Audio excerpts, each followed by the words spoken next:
C'est parti. À la suite de ta nuit passée en forêt, tu es arrivé donc à cette cité dont avait parlé le chaman. Tu as rencontré assez rapidement le chef de cette cité, un vieil homme d'un certain âge. Il a un problème et c'est justement ce pourquoi il cherche un aventurier. Et il t'a parlé d'une forteresse en ruine. Apparemment, il y a des légendes assez terribles qui tournent autour de ce château-là. Les autochtones, en fait, subissent des vagues d'enlèvement. Alors, vagues d'enlèvement ou disparition, on ne sait pas trop. En tout cas, il y a des gens qui disparaissent. D'accord. Parmi les légendes de comptoir que tu as pu entendre il y a très longtemps, alors que la civilisation était vraiment à son départ, de nombreux cultes de chaos pullulaient un petit peu partout sur Terre. Il faut que tu imagines que pour chaque lieu sacré ou lieu de bienfaisance qui existait, il y avait son pendant infernal. L'humanité, alors qu'elle était à son départ, c'était une race assez jeune et imprudente. Il n'était pas rare qu'un prince ou qu'un paysan, peu importe, en fait, vende son âme en échange de pouvoir que pouvaient lui accorder ses forces du mal. Au fil du temps, la civilisation a mûri, elle est rentrée en résistance face à ces forces du mal. Les tribus se sont regroupées en clans, les clans en royaumes, etc. Et peu à peu, les forces du bien ont réussi à repousser les forces du chaos. Les forces du chaos sont mis en quête de champions maléfiques, cruels. Et ces champions, on les appelait les seigneurs du chaos. Parmi ces seigneurs du chaos, on va citer deux noms, ce sont les frères Molan et Félan. Molan et Félan. Cœur de pierre, cœur de guerrier, tu vois, très endurci, dépourvu de la moindre pitié. Et ils ont mené pas mal de leurs armées à la victoire contre les armées du bien. Avec ces butins, ils ont érigé une puissante forteresse. Il se trouve que cette légende précisément parle de la forteresse qui est à côté du village. Il est dit aussi que la zone est maudite. Ces deux seigneurs du chaos n'ont pas prospéré jusqu'à aujourd'hui. Des forces se sont alliées, donc entre des hommes, des nains, des elfes. Ils se sont rassemblés, ils ont mené une croisade contre ces deux seigneurs du chaos. Il y a eu une guerre qui a soi-disant duré 39 jours. Et au 40e jour, le capitaine des elfes aurait tué Félan. Molan, donc son frère, aurait récupéré le corps, se serait replié dans les bas-fonds de la forteresse. Il aurait même érigé pas un mausolée, mais une petite crypte en fait, en l'honneur de son frère. Cette crypte serait scellée par plusieurs malédictions.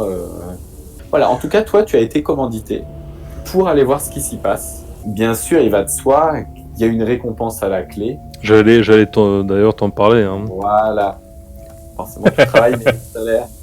La récompense, il t'a assuré que tout ce que tu allais trouver dans cette forteresse. Donc, je vais pouvoir me servir, quoi. Bon, d'accord. Exactement. Tout ce que tu trouves, c'est pour ta pomme. À l'honneur de mon statut de voleur. Il a réussi à convaincre, obliger, 4 paysans. Jean, un jeune fermier. Jean, un vieux sage. J'aime beaucoup la diversité nominale de ce village. Ouais. C'est ça. Jeanne, une navigatrice. Et tu as Lucius, un bûcheron. Un bûcheron, d'accord. Voilà, un peu l'homme fort de la bande. Est-ce que Jean et Jean sont frères ou pas du tout? Pas du tout. Ok. Pas du tout. C'est un nom assez commun, voilà, ici. Dans la région. Ouais. D'ailleurs, le chef de la ville s'appelle Jean. Très bien. Donc Jean est un nom assez popularisé. Bon, bah, c'est un peu comme les Jams de mon côté, quoi. C'est ça. Parfait. Donc, vous êtes partis tous les 5, tous les 6, puisque tu es accompagné d'Oakley bien sûr. Dans la direction de la forteresse. Et puis vous avez, alors c'est pas très loin, hein, c'est peut-être 1 heure, 2 heures du marche, tu vois. Est-ce qu'à travers un petit peu les rumeurs de taverne ou peut-être les premières discussions avec ces personnages, est-ce qu'il y a une espèce de profil sur les disparus? Est-ce qu'il y a une espèce de récurrence sur le type de personnes qui disparaissent? Ou est-ce que ça peut être n'importe qui? D'accord. Absolument pas, ça touche vraiment tous ceux qui s'aventurent un peu loin en forêt, puis un peu proche de cette forteresse. Forteresse, d'accord. Allons-y. Donc, vous êtes donc, parti. on est parti. Au bout d'une heure, 2 heures de marche, vous voyez que la forêt qui était assez dense commence à s'éclaircir un petit peu. Face à toi, à quelques centaines de mètres, tu vois cette forteresse dont on avait parlé, Ok. qui est située au sommet d'une petite colline escarpée. Ce sont des grands murs de granit massifs, semblent abîmés. De vignes grimpantes. Alors que ce soit la façade qui est face à toi, on va appeler ça la façade sud, et puis la végétation qui est autour de toi. Et tu sens venir à tes narines, du haut de la colline, des odeurs de putréfaction. La petite végétation reste assez touffue autour de toi, et il y a plein de mouches, tu sais, des nuées de moucherons. Toi, c'est presque difficile de respirer sans se nourrir. D'accord. Ça colle à la sueur. Plus tu te rapproches, plus les arbres commencent à être envahis de ces vignes assez épineuses. En fait, il est presque difficile de ne pas s'écorcher quand tu progresses. Ouais, je vois. Tu as presque l'impression que c'est la colline elle-même qui pourrit. Ok. Une vision finit par t'arrêter net. Tu vois une bannière en loques, tout en haut de cette première muraille, qui représente un crâne pourpre sur un fond noir. Et tu entends cette bannière claquer au vent. Eh bien, je pense qu'on est arrivé à destination. Ouais. Je lance Lucius. Ouais, bon, bah, je pense que voilà, c'est un accueil plus qu'amical. Écoutez, est-ce que l'un d'entre vous est déjà allé aussi loin, ou est-ce que c'est comme moi la première fois que vous vous rendez dans ces lieux? Je n'ai pas pour habitude de m'éloigner de la ville, surtout que là, alors c'est Lucius qui te parle. Ouais. Il a sa hache posée sur le sol et il a monté sa jambe dessus. Écoute, ici, tu vois, le bois n'est pas de bonne qualité. Ça semble assez pourri, tu vois. Il passe la main sur les écorces et effectivement, elles sont un peu moites. Tu vois, c'est humide. Et d'ailleurs, personne ne vient ici. Ok. Je me retourne vers Jean le sage et je lui dis, écoute, est-ce que tu aurais entendu parler d'un sort ou une espèce de curse, hein, comme on dit chez moi, autour de cet endroit? Est-ce que c'est quelque chose qui te dit quelque chose ou pas? Une malédiction. Une malédiction. Il a toujours... il y a des personnages récurrents qui sonnent comme le père Fouras. Une malédiction. Hmm. Non. Mais il dit que le lieu est maudit. Et j'ai entendu parler d'un tombeau, d'une crypte qui serait scellée par pas moins de 7 malédictions. Avec ça. Bon bah c'est rassurant. Ok, bon bah... Ok, bon je prends note. La tombe du seigneur du chaos, Félan. Ok. J'éviterais, si j'étais vous, de l'ouvrir.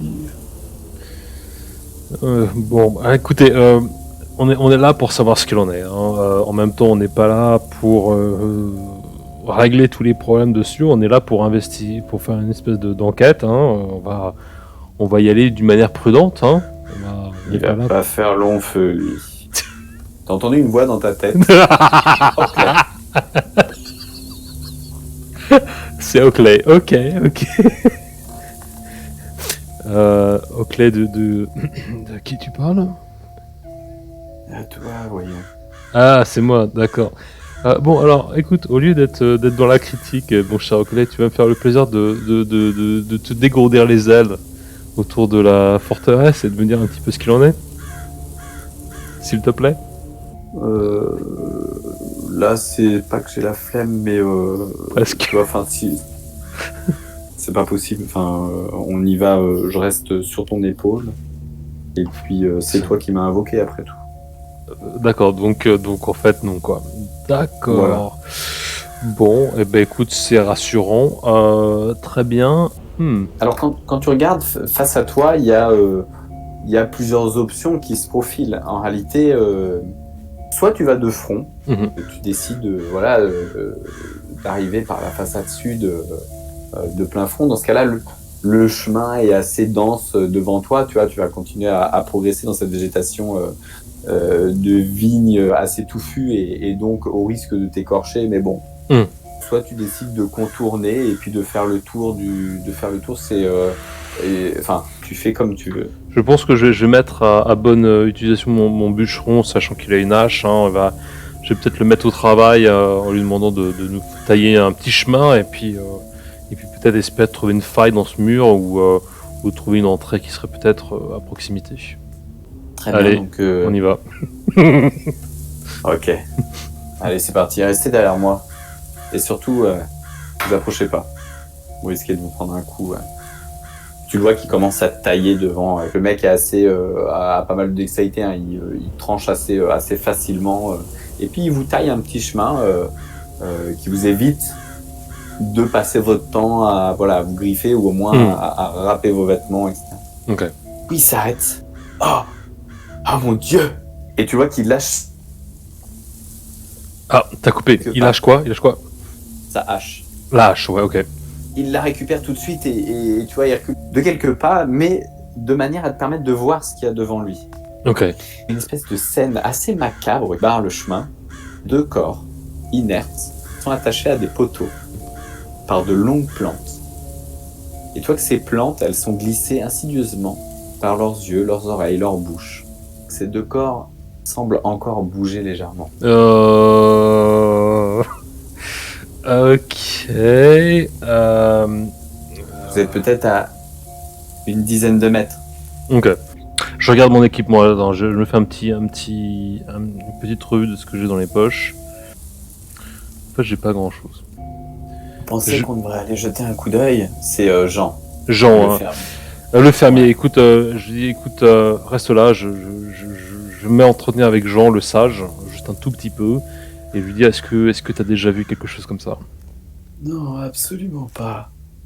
C'est très étrange. Est-ce que tu On sens dirait qu'ils- Ouais, dis-moi. on dirait qu'ils sont morts. Et en même temps, animés par une force étrange. Est-ce que t'as déjà... Tu n'as jamais vu quelque chose de similaire? Non, ça ne me dit rien. Jeanne, toi qui a l'habitude de... Tu sais, Ouais, dis-moi. tu sais, Jean, ouais, Valence, vas-y, Valence, dis-moi. pour éviter tout cliché, j'ai beau l'air vieux et sage, je ne suis pas un voyant. Ouais, d'accord. Bon, D'accord. en fait, t'es juste... Je ne peux pas savoir ce qui va se passer. En fait, t'es Je juste... suis- Ouais. Ouais, je suis surtout là pour t'accompagner et te conseiller, mais je reste derrière toi. Ok. En fait, t'es juste un peu vieux, quoi. Ok, mais genre, je prends ces mots avec beaucoup de valeur et j'apprécie le conseil. Dis-moi, je vais... Ce qu'il y a, hein.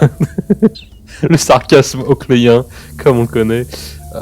Je me rapproche de Jeanne, je dis, bon, écoute, toi, Jeanne, qui a navigué, qui a peut-être vu un peu plus du monde hein, que Jean et Lucius, est-ce que tu as déjà entendu parler de quelque chose comme ça ou pas? Absolument pas. Ça ne me dit rien et je t'avouerais que ça me fout plutôt la frousse. Ouais. Je resterai plutôt derrière toi ou derrière Jean. Ok. Bon, alors ce que je vais faire, bon, les gars, pas de problème, on va y aller avec prudence. Hein. Je vais commencer à délester Joséphine, ma chèvre. Je vais pousser Joséphine un petit peu en avant. Hein, D'accord. en essayant de... Moi, je lance peut-être un petit appât. Bon, j'ai toujours mes sandwichs, hein, comme on sait. Ouais. Donc je vais prendre un petit bout de mon sandwich au poisson que José m'avait donné. Et je vais lui balancer quelques miettes comme ça vers les corps, voir si en effet, bon, si tu veux, ils peuvent sentir une présence ou s'ils sont juste dans une espèce de torpeur, quoi, et qu'ils sont pas vraiment en connexion avec leur sens, quoi. Alors, tu balances tes petits morceaux de pain, les corps ne réagissent pas forcément en fait. Et tu les vois se mouvoir très légèrement. En fait, c'est pas les corps qui se meuvent, c'est les lianes, les branches. Ok. Et ça fait bouger les corps. Tu vois que le corps, en fait, il est complètement rongé par ses racines. Il en est plein en réalité. C'est un peu comme un pantin. Ouais, c'est une marionnette, quoi. Ouais, c'est une marionnette. Ça ne réagit pas par rapport à ce que tu lances. Par contre, Joséphine, elle, gourmande, Mhm.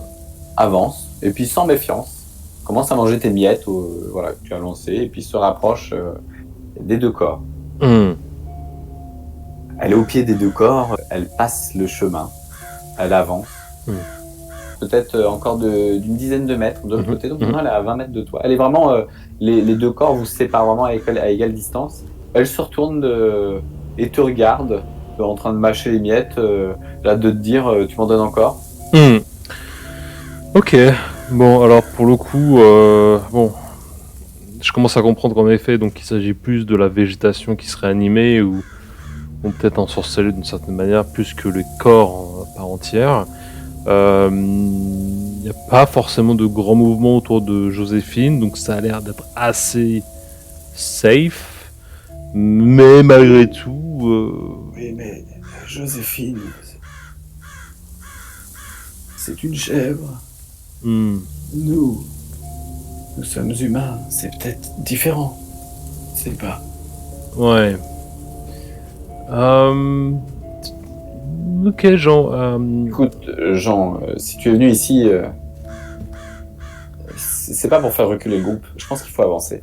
Plus devant avec ça. Ouais, non, j'avoue. Allez, tu sais quoi, je pense que Jean, le sage, devrait même prendre le premier pas, en fait, et être un petit peu au devant du groupe alors qu'on avance en direction de ces corps et de cette végétation. Écoutez, non, je ne prends pas les devants. Quand bien même, je ne voudrais pas laisser ma peau aussi rapidement. Je crains ces plantes. Bon. Je crains ces deux cadavres de... Bon, ok, Jean. Tu peux essayer de le convaincre, hein. Tu peux essayer essayer de trouver des arguments pour l'envoyer, hein, si tu as réellement envie qu'il passe en premier. Écoute, je vais... Écoute, bon, alors il y a plusieurs options. Tout le monde a l'air assez de ton avis, tu vois. Alors tu sais pas si c'est parce que ta solution est judicieuse ou c'est pour tu vois, pour sortir un peu de la liste des prétendants tu vois, à la tête de file, mais en tout cas tout le monde est assez d'avis et je pense que tu peux essayer de le convaincre. Tu peux lancer un test de personnalité. Et puis je t'accorde un +3 puisque vraiment ils vont t'appuyer, donc chacun t'apporte un point en plus. Donc ça te fait un D20 +4. Donc j'ai eu un 12. Donc +4, ça me fait un 16. Ok, c'est parfait. Oh, n'insistez pas. Écoutez, je vais passer en premier, mais... On est juste là, Jean. Je vous demanderai d'assurer mes arrières. On est là pour toi, Jean. Restez près de moi, s'il vous plaît. Puis tu le vois qui avance et puis et tu vois qui essaye de se rassurer. Comment s'appelle votre chèvre? Joséphine. Tu vois qu'il se rapproche, essaye de se rassurer en appelant Joséphine. Arrivé à quelques mètres de ces corps-là, ces deux cadavres se détachent des poteaux. Tu vois les plantes se dérouler. Et tu vois les deux cadavres commencer à se mouvoir vers le vieil homme, qui n'y porte pas attention en réalité, puisqu'il est dans un effet tunnel. Et il n'a qu'un objectif, aller vers cette chèvre. Plus il se rapproche, plus en fait tu te rends compte que il est en assez mauvaise posture. Les bras commencent à se déplier, et en fait tu vois des espèces de lianes qui poursuivent les bras, hein, qui se déroulent. Tu vois une première tentacule s'enrouler progressivement autour de la cheville, du mollet, puis de la cuisse du vieillard. Oh mon Dieu, Lucius Tache. Tu vois la vigne vraiment commencer à l'entourer, commencer à rentrer dans sa bouche. Il crie comme ça, jusqu'à complètement imploser. Tu vois le corps sans vie qui tombe à terre. Les vignes rampantes encore, peut-être se nourrissant de ses entrailles. Et tu vois le corps être tiré sur le côté et rentrer dans l'espèce d'amas pareil de ronces et de vignes qu'il y a sur le côté et disparaître à l'intérieur. Tu vois ces deux cadavres poursuivre leur chemin et avancer très lentement, hein, ils progressent très lentement. Tu as l'impression qu'il n'y a pas de vie, c'est vraiment la plante en réalité. Et qui progresse vers toi, tout de même. Oh mon Dieu. Et ils ont eu Jean. Écoutez, très bien. C'était pas vraiment le plan que j'avais en tête. Hein. J'avais pour espoir de créer une diversion et qu'on puisse passer. Mais je pense qu'en effet, elles ont été un petit peu trop rapides pour nous. Ok. Tu entends claquer une vigne à quelques mètres de toi, au sol. Ok, je prends mon hache, hein, j'ai toujours une hache avec moi, et en fait je la coupe sèche pour pas qu'elle essaye de m'attraper. Ok, tu vas acheter un dé du coup pour ta hache. J'ai un 9 moins 1, donc ça fait un 8. D'accord. Dans la précipitation, tu essayes de mettre un coup, mais la vigne est beaucoup plus rapide que toi en fait, et elle bouge. Ta hache se plante au sol juste à côté. Ok, malheureusement, tu entends une autre vigne en fait qui vient claquer à côté de toi. En réalité, tu avais 2 corps. Tu peux imaginer qu'il y a 4 tentacules qui vont commencer à claquer autour de vous, peut-être pour attraper une cheville, peut-être la tienne ou peut-être celle de tes acolytes. En tout cas, eux reculent d'un pas. Ok. Est-ce que je suis près d'un arbre ou est-ce qu'il y a ces espèces de branches un petit peu au-dessus? Ok, très bien. Ouais, écoute... il y en a un peu partout autour de toi. Ok, bon, je vais faire ça rapidement. Je prends ma corde, je cherche dans mon intérieur, je prends ma corde et en fait j'envoie une corde autour d'une branche de cet arbre, enfin l'arbre le plus proche pour essayer de me tirer au-dessus du sol. Tu laisses le groupe en retrait. Bah là, dans la panique. Je crois que ça va être une partie très courte. Je te laisse faire un jet, donc ça va être de l'agilité. 13, donc je suis un 15. Très bien, c'est parfait. Donc tu arrives à te hisser assez facilement. J'imagine que tu le lances sur la branche, tu l'attrapes avec ton pied, enfin tu te hisses comme tu peux. C'est assez rapidement que tu disparais de la vue de tes 3 acolytes, d'ailleurs qui t'ont pas vu. Oh mon Dieu, il a disparu. Balance. Et tu les entends crier après toi. Balance, Alors c'est là, écoute, c'est là où... lui, ouais, dis-moi. Plaignait de son mal de dos. Tu l'as senti s'envoler sans problème. Ouais, genre, ok. Putain, ça a rien pris, quoi. Et tu vois, il a peut-être vu, tu vois, que t'avais typé le truc. Et du coup, tu le vois qu'il tire une aile dans son dos. Tu vois, genre, il se plaint, tu le sens là, que c'est vraiment pour la forme. Ouais, c'est juste parce que je l'ai checké, quoi. je l'ai cramé. Ok. Alors écoute, je suis un petit peu en l'air, là, tout comme ça. En fait, j'essaie de regarder un peu au sol, voir comment ça bouge, tu vois. Est-ce qu'en effet, ses compagnons sont encerclés par ces lianes et en effet, le piège se referme sur eux, ou alors est-ce qu'il y a un autre chemin que je puisse voir peut-être de cette distance ou de cette hauteur? Est-ce qu'il y a une autre porte de secours quelque part, ou de sortie en tout cas de cette situation? Tu vois que les 2 créatures, alors qui sont potentiellement dénuées de... Alors c'est bizarre, dénuées d'intelligence, puisque du coup elles sont à présent juste en dessous de toi. Et elles pourraient très bien tendre les bras en l'air et t'attraper, elles ne le font pas. Elles continuent à progresser au sol. Et tu vois tes acolytes qui sont à présent à peut-être une vingtaine de mètres de toi. Ouais. Et tu commences à les entendre de moins en moins. Valence, mais qu'est-ce que tu fous? Où t'es, Valence? Ok. Oh mon Dieu! Ok, et donc écoute, là je me retourne vers eux, j'en fais grimper dans les arbres, tous dans les arbres, ne touchez pas le sol. Il est en vie, grimpons! Et tu les vois effectivement qui se dispersent, donc tu vois tes 3 acolytes, pour essayer de monter dans les arbres. Alors, Jean pose sa fourche au sol, la laisse au sol, tant pis, il grimpe et il arrive à trouver une branche assez haute pour se caler. Et il te fait signe de loin, ouais, c'est bon, ok. Jeanne, pareil, très très vite, elle avec beaucoup d'agilité, elle arrive aussi à se hisser sur un arbre pas trop loin de Jean. Et d'ailleurs, tu vois que leurs branches se rejoignent quasiment. D'accord. Tu as Lucius qui tente d'attaquer une branche et il s'était attaqué à un arbre un peu plus frêle peut-être.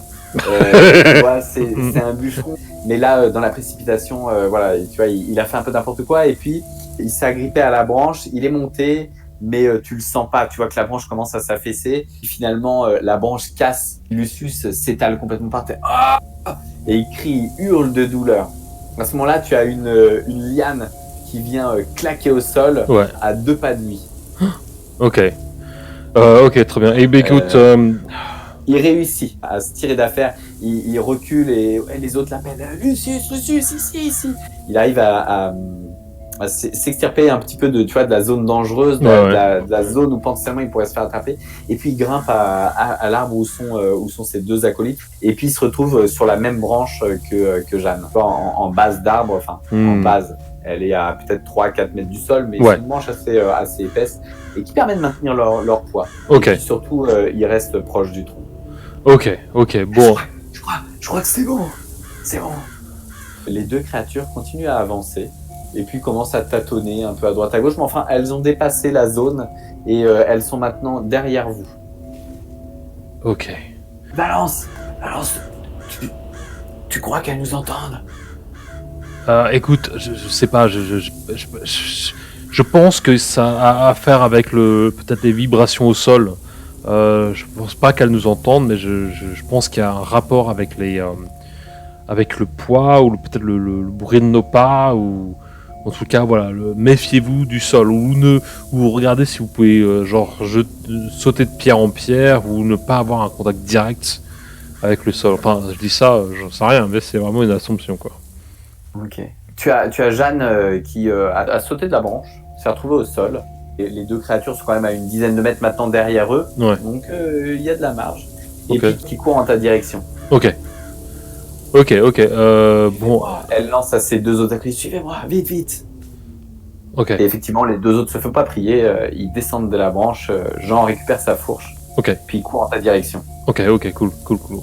Écoute, je vais descendre de mon arbre, je descends de ma corde, voilà, je reste au sol, on se regroupe, et on dit voilà, restons groupés, on va avancer, mais gardez les yeux ouverts, et sachez que s'il y a le moindre problème, on remonte directement dans les arbres. Attendez-moi. Et tu t'entends dans ta tête, attendez-moi. Et puis tu vois, en fait, ta chouette qui descend, en fait, qui feint la douleur. La douleur, et puis qui descend de branche en branche. Tu vois qu'elle prend son temps, tu vois, et pour bien te montrer que elle a mal, ou alors elle a complètement... Bon, ok, on se dépêche, on n'a pas que ça à faire, colle au peloton un peu. Hein. Elle s'envole de la dernière branche et vient se poser sur ton épaule. Tu retrouves ta chèvre. Ouais, ok. Je la caresse gentiment, je la rassure, je la remercie. Et puis je dis, tu sais, je me retourne vers Oakley, tu sais, je t'avais promis une médaille, Oakley, tu te souviens? Oui. Ouais, on en avait parlé, hein, tu sais, cette médaille que tu voulais tant. Écoute, j'ai pas oublié, hein, sache qu'elle t'attend un petit peu à la sortie de cette aventure. Donc voilà, je serais reconnaissant en tout cas si tu pouvais prendre le mal, de me donner un petit peu de distance par rapport à la situation, si tu pouvais battre tes ailes d'une manière tout à fait convenable, enfin sans pousser trop. Hein. J'ai bien compris que tu étais un point un petit peu de scoliose. De chouette. Je m'excuse, hein, j'ai pas les termes de ta physiologie, mais voilà, ça ferait vraiment plaisir si en tout cas tu pourrais vraiment prendre le mal, j'en serais extrêmement reconnaissant. Si tu pouvais me faire un petit tour d'horizon et me dire un petit peu de ce que tu vois de ta hauteur, quoi, hein, mon très cher. Je vais faire un petit effort, par contre, je ne peux pas voler très haut. Mais écoute, ce que tu pourras me suffira. Si tu peux, écoute, si tu peux, je fais ce que je peux. Après tout, c'est toi qui m'as demandé de t'accompagner. J'avais rien demandé à la base. Je sais bien, tu me l'as bien fait comprendre. Écoute, tu vois l'étendard avec le crâne, et si tu pouvais te percher sur cet étendard et me donner un tour d'horizon, j'en serais extrêmement reconnaissant. Ok, j'essaye. Merci, on en est tous très reconnaissants. T'entends quelques battements d'ailes et tu la vois s'envoler. Et puis effectivement, elle arrive au sommet. Ouais, c'est une ruine, c'est bien ce que je pensais. Alors là, je me concentre, je fais Oakley, de là où nous nous trouvons, est-ce que tu vois un passage, un chemin qui t'a l'air assez safe, assez sans trop de danger? Je vais faire mieux. Ferme les yeux et concentre-toi. En fermant les yeux, tu dois avoir, tu sais, une espèce de voile noir. Et là, c'est pas un voile noir, t'as l'impression, en fermant tes yeux, de les ouvrir d'un autre côté. T'es pris d'un vertige tout d'un coup puisque tu te retrouves à plusieurs dizaines de mètres du sol, au sommet de cet étendard. Tu comprends assez vite qu'en fait, tu vois à travers les yeux de ta chouette. Ouais. Ce que tu as devant toi, c'est une énorme ruine. Tu vois qu'il est en mauvais état. À l'ouest, tu as un pan de mur qui est complètement effondré. La plupart des bâtiments qui pouvaient constituer ce château sont d'ailleurs tous en ruine, tous effondrés. Les murs sont encore en place. Ouais. Les tours sont encore des tours, mais pleines puisqu'elles se sont complètement effondrées sur elles-mêmes. Sauf une, la tour au sud-ouest, semble peut-être un peu plus en état que les autres. La cour, elle est complètement recouverte de végétation en putréfaction aussi. Hein. Il y a une ruine d'un espèce de bâtiment, peut-être un mausolée, je sais pas quoi, enfin quelque chose qui reste encore au milieu de la cour, d'ailleurs en pierre assez sombre. Tu te rends compte qu'en fait, tu n'as pas l'odorat, mais tu as la sensation que ça sent le brûlé. Ouais, ok. Tu vois aussi un puits au milieu de la cour. Okay. Et puis, quelque chose qui retient ton attention quand même, c'est qu'il y a une espèce d'énorme cratère qui prend quasiment un tiers de la cour, d'où s'échappe une espèce d'immonde fumée complètement opaque. Ok. Qui s'élève à des dizaines de mètres au-dessus. Bon, c'est extrêmement accueillant comme environnement. Par contre, tu ne vois pas âmes qui vivent. Ouais, ok. Donc là, ok, donc ça, ok, j'ai une idée. Je peux redescendre. Et tu reprends, tu vois, elle rouvre certainement les yeux. Pareil, une espèce de petit vertige, tu vois, de changement de perspective. Écoute, je redescends. Et tu vois ta chouette, effectivement, qui bat des ailes et plane jusqu'à toi pour atterrir sur ton épaule. Ok. Bon, Qu'est-ce que tu as vu? Écoutez, Donc là, il nous a semblé que tu parlais avec... Je sais pas, avec ta chouette, tu lui as vraiment ordonné de monter là-haut? Oui, je lui ai demandé de Comment tu as fait? C'est une longue histoire, je vous raconterai si on en sort vivant. Ou lorsqu'on en sortira vivant, vous inquiétez pas, tout se passera bien évidemment, je contrôle la situation. Écoutez, bon, alors, bonne nouvelle ou mauvaise nouvelle? Bonne nouvelle, nous sommes en effet bien au château ou à la forteresse de Molan. Il n'y a personne, hein, j'ai rien vu de particulier. Par contre, la végétation est assez répandue, donc voilà, soyez extrêmement vigilants. Ce qui s'est passé, ce qu'on a vu peut se reproduire. Maintenant, il y a certains endroits, je pense qu'il serait intéressant de creuser ou de visiter en tout cas pour comprendre un petit peu ce qu'il en est. Maintenant, restez s'il vous plaît prudents et surtout vigilants à chaque petit indice. On est là, rappelez-vous, pour essayer de comprendre pourquoi les gens disparaissent autour de ce site. Hein. Ok, mais quel est ton plan? Veux-tu qu'on attaque de front ou est-ce que tu as un autre plan? Écoute, j'ai pas vu vraiment de chemin. Hein, j'ai pas vraiment vu. Écoutez, bon. De là où tu es, effectivement, tu as une espèce de barbacane. En fait, c'est une espèce de terrasse sur les murailles de Châteaufort. Ouais, ok. Et plein de meurtrières, etc. Et tu vois qu'en dessous, il y a une espèce d'ancien pont-levis qui a l'air en pas trop mauvais état. Il y a peut-être 2 mètres de profondeur à tout péter. Ok, donc et puis tu as une ouverture, tu vois, avec une herse qui semble ouverte. Ok, bon, écoutez, je pense qu'on a un passage potentiel hein, qui est devant nous. Je vous propose qu'on y aille, mais on va être à la prudence, d'accord? Donc on va tous y aller vraiment gentiment. On va laisser Joséphine passer devant. Hein. Je continue de balancer des petits bouts de sandwich comme ça sur le pont-levis pour tester la résistance et on va se mettre en chemin en direction de cette ouverture et voir en effet ce qu'il en est. Les murs, pour te dire, c'est pas de la brique, c'est pas de la pierre, c'est d'espèces d'énormes blocs de pierre qui doivent certainement peser chacun plusieurs tonnes. Il y a peut-être une dizaine de mètres de hauteur. Il y a forcément une force surnaturelle qui a participé à la construction de cet édifice. D'accord. C'est même très épais puisque de ce que tu vois de l'ouverture, il y a peut-être, 5 mètres d'épaisseur de pierre. Tu as cette herse à demi rouillée avec ses pointes toujours saillantes, qui sont à peut-être 1,20 m du sol. Vous pouvez passer, mais pas debout. Vous allez devoir vous accroupir pour passer en dessous. Ok. Tu te rapproches et tu entends les claquements du drapeau, même si tu le vois plus de là où t'es. Et tu vois, il y a une espèce de mauvais pressentiment, en fait. Il y a toujours cette sensation de... Tu vois ces meurtrières, tu vois ces espèces de... Pas des gargouilles, mais c'est peut-être de crapauds un peu sinistres. Et t'es pas superstitieux, mais bon, passer sous une barbacane, enfin sous des meurtrières comme ça, c'est un peu comme passer sous une échelle, tu vois. Ouais, c'est jamais un bon présage, quoi. Est-ce que Joséphine arrive à passer sans problème ou pas?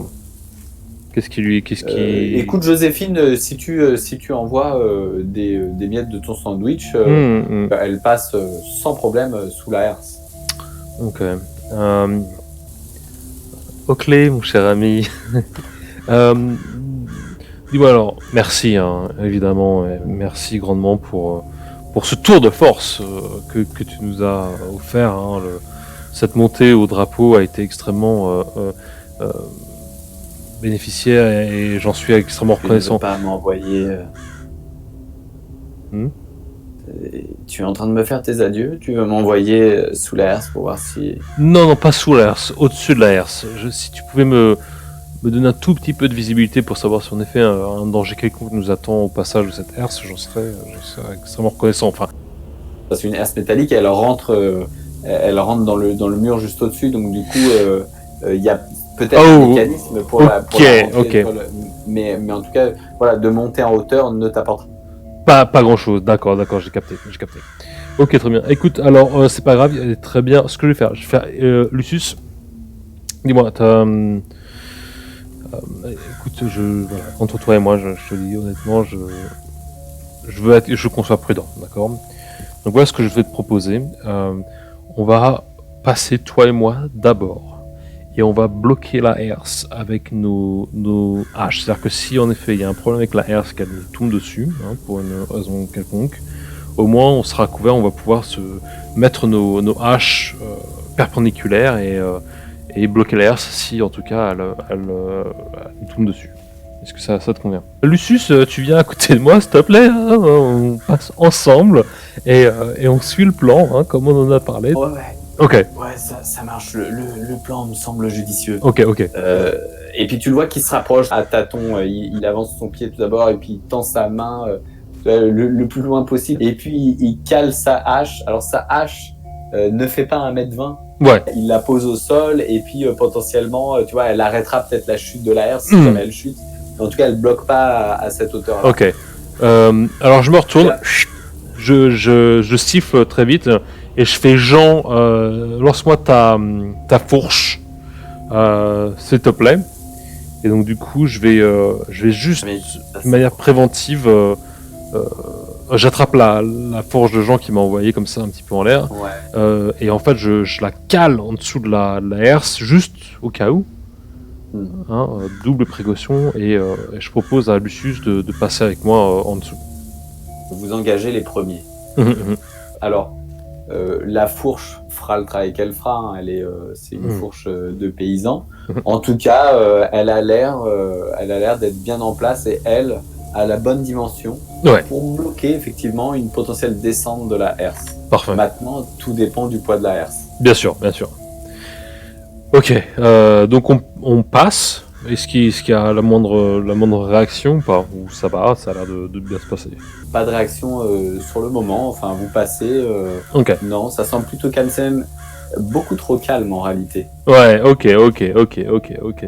Bon, j'appelle Jean et Jeanne et Oakley, je fais allez hop, on avance, dépêchez-vous, on sait pas combien de temps ça va tenir. Oakley s'est faufilé quasiment instantanément avec toi. Jeanne, passe en premier. C'est pas galanterie oblige ou il fait passer Jeanne en premier. Ok. Jean s'apprête à passer sous la herse. Tu entends un déclic. La herse, sous son poids, chute à une vitesse phénoménale. Ouais. Brise la fourche. Est retenue dans sa chute par la hache de Lucius. Donc peut-être à 30 cm du sol. Ouais. Ça n'a pas suffi à empêcher Jean de se faire trancher le dos par la herse. Il n'arrive pas à articuler, tu vois du sang couler de sa bouche, tu vois ses yeux complètement injectés. Ah mon Dieu, Jean, mais ça aurait dû être moi qui passais en dernière. Mon Jeanne, Tu la vois, Jeanne qui complètement perd les pédales. Lucius qui la sort, c'est pas, non, ne regarde pas. Et vous vous retrouvez, avec le cadavre de Jean devant vous, suspendu à quelques centimètres du sol. Parce que, et puis la hache de Lucius qui retient cette herse qui est bloquée. Ok. Malin, c'était ton plan. Ok, shut the fuck up. Bon, mais si t'as des brillantes idées, surtout t'en retiens pas, mon cher Oakley, on est tout oui, hein. Enfin, surtout moi, malheureusement, mais... C'est toi le cerveau. Ouais, bon... Merci pour ton soutien et ta collaboration. Écoutez, je suis vraiment désolé, je pensais que ça allait passer, je comprends pas ce qui s'est passé, je demande à tous d'être extrêmement vigilants, voilà, C'était pas ta faute, Valence. Je te lance, Lucius. Non mais je m'en veux quand même, tu vois, je commence à avoir des remords, Écoute, personne ne pouvait savoir. C'était son heure. Je me rapproche de Jean qui est empalé, donc, à travers cette herse. Je profite d'un petit moment d'égard de la part des deux autres pour lui faire les poches, parce que moi quand même, faut pas oublier que je suis un voleur, hein. Essayer de voir s'il a la moindre... Tu le fais ostensiblement comme ça face aux autres, ou est-ce que tu... Non, en scred. Je le fais en discret. D'accord. Quand même. Écoute, je te laisse faire un tour de passe-passe. Alors, du coup, c'est un des 20, et puis Pickpocket, tu as 2 points, donc c'est un des 20 plus 2. Alors, j'ai un 6. Ah non, pardon, c'est un 9. Un 9. Bon, c'est pas vraiment mieux. Ok. Donc ça me fait à peine un 11, quoi. Donc c'est pas vraiment scred, quoi. Ok. C'est limite suffisant. En tout cas, c'est assez suffisant pour qu'ils ne s'en rendent pas compte. En faisant ses poches, tu as pu sortir une sorte de fiole. Tu reconnais, hein, c'est le genre de fiole qui contient de l'eau bénite. D'accord. C'était limite, hein, parce que t'es vraiment les deux sont derrière toi, mais Lucius est visiblement occupé à consoler Jeanne. Et puis Jeanne est complètement bouleversée. Ok, écoute, je mets ça dans ma poche. Bon voilà, je fais un petit tour d'horizon pour vérifier que personne m'a cramé. Et donc du coup, je me ramène devant eux et j'en fais, bon écoutez, je sais pas, j'ai un mauvais pressentiment par rapport à cet endroit. Je sais pas, j'ai l'impression qu'on n'est pas vraiment seul, même si on voit pas ce qu'il en est, qu'il y a personne à la surface de cette forteresse. J'ai l'impression que... Le silence est brisé par une espèce de son de cloche qui retentit assez fort. Et ça vient d'au-dessus de vous, certainement au niveau de la Barbacane. Et sur les forteresses comme ça, il y avait des systèmes d'alerte quand vous voyez un ennemi à l'horizon, etc. C'est ce genre de son qui retentit au-dessus. Ok, bon, à couvert, il va falloir qu'on se mette à couvert. On s'est fait repérer de manière ou d'une autre. Je regarde s'il n'y a pas une entrée, une porte ou une espèce de passage qui pourrait nous permettre de nous regrouper et en tout cas de peut-être discuter un petit peu plus en détail d'un plan d'action, quoi. Écoute, à l'abri de cette entrée, tu as quand même 5 mètres d'épaisseur du mur. De ce que vous voyez de part et d'autre du mur, il n'y a visiblement pas d'activité. Ok. Maintenant que tu es de l'autre côté de cette herse et que tu aperçois cette cour non plus à quelques dizaines de mètres du sol, mais maintenant à hauteur d'homme, tu reconnais en fait ce que tu as vu précédemment. Il y a un petit côté légèrement familier, et pourtant c'est la première fois que tu le vois. Tu vois que le sol est envahi de plantes, des plantes assez malsaines, tu vois, de ronces, un peu comme ce qu'il y avait à l'extérieur. J'ai l'impression que c'est vraiment peut-être l'intérieur du château qui pourrit et puis qui dévale cette colline. Il y a un silence de mort. D'ailleurs, c'est étrange puisque même les insectes, ils semblent absents. peut-être trop craintif pour se faire remarquer. Ouais, ok. Tu as cette odeur toujours, tu vois, qui persiste. Et peut-être que si tu fais quelques pas là, ne serait-ce que sous le porche, tu vois que le sol est malsain, il colle aux bottes, tu vois. Enfin, c'est pourri. C'est pourri, ouais. Bon, tu vois que à peu près tout est en ruine, sauf un espèce d'édifice assez identifiable, tout au bout, une espèce de carcasse complètement carbonisée qui est adossée au mur de la forteresse. Et tu reconnais ce petit puits au centre, avec une espèce de système de poulie qui de loin te paraît assez sommaire, malgré que ce soit assez massif, tu vois, le style. Bon, écoutez, il va falloir qu'on avance, hein, on va pas pouvoir rester ici très longtemps. Je vous propose allons aux côtés du puits pour voir un petit peu ce qu'il en est. Si c'est une entrée ou pas, et puis on va visiter ce petit édifice sur le côté, voir si en effet il y a quelque chose de différent. Gardez les yeux sur le sol, vous faites pas attraper bêtement, et restons groupés. On va mettre Joséphine un petit peu au devant, et voilà, je vous demande d'être un petit peu alerte. Très bien, vous avancez de manière assez lente au milieu de cette végétation. Vous vous dirigez tout droit vers le puits. Ouais, tout à fait. Sur le chemin, en faisant attention au sol, vous écartez de temps en temps les espèces d'amas de ronces mortes pour essayer de voir s'il n'y a pas quelque chose de... Ça semble mort, hein. Là, c'est complètement desséché, etc. Pourri, sans vie, ok. Vous bougez, et puis à un moment donné, en marchant, Lucius met le pied, et puisque vous faisiez attention à ça, vous entendez que le son est légèrement différent. Mais lui sur quelque chose d'assez de solide. Valence, jeune, regardez. Effectivement, en jetant un œil derrière vous, vous voyez Lucius qui a le pied posé sur une dalle. Une dalle en pierre, à moitié enterrée dans ce sol boueux. Vous voyez qu'il s'agenouille. C'est peut-être une porte, une entrée quelque part, je sais pas. Venez, rapprochez-vous. Et tu vois que de là où tu es, ce qu'il arrive à déblayer, ça a la forme clairement d'une espèce de couvercle assez grand, peut-être 2 mètres sur 1 mètre. Lucius, je mets Jeanne à couvert, comme ça je l'empêche d'arriver vers Lucius pour lui filer un coup de main. Et je dis, Lucius, s'il te plaît, laisse ça de côté. Rappelle-toi les conseils de Jean. Il y a une crypte qui nous permet pas vraiment de nous permettre d'être comme ça aussi impulsif. Tu as raison. Tu as raison, surtout qu'il y a une espèce de seau sculpté sur sa surface, quelque chose qui me dit rien qui vaille. Okay. Tu as raison, il faut peut-être mieux s'en aller. Avançons vers le puits, continuons notre progression. Okay. Vous arrivez à proximité du puits, donc vous y allez à pas de loup, hein, tout autour de vous. D'ailleurs, tu vois le mur ouest complètement écroulé.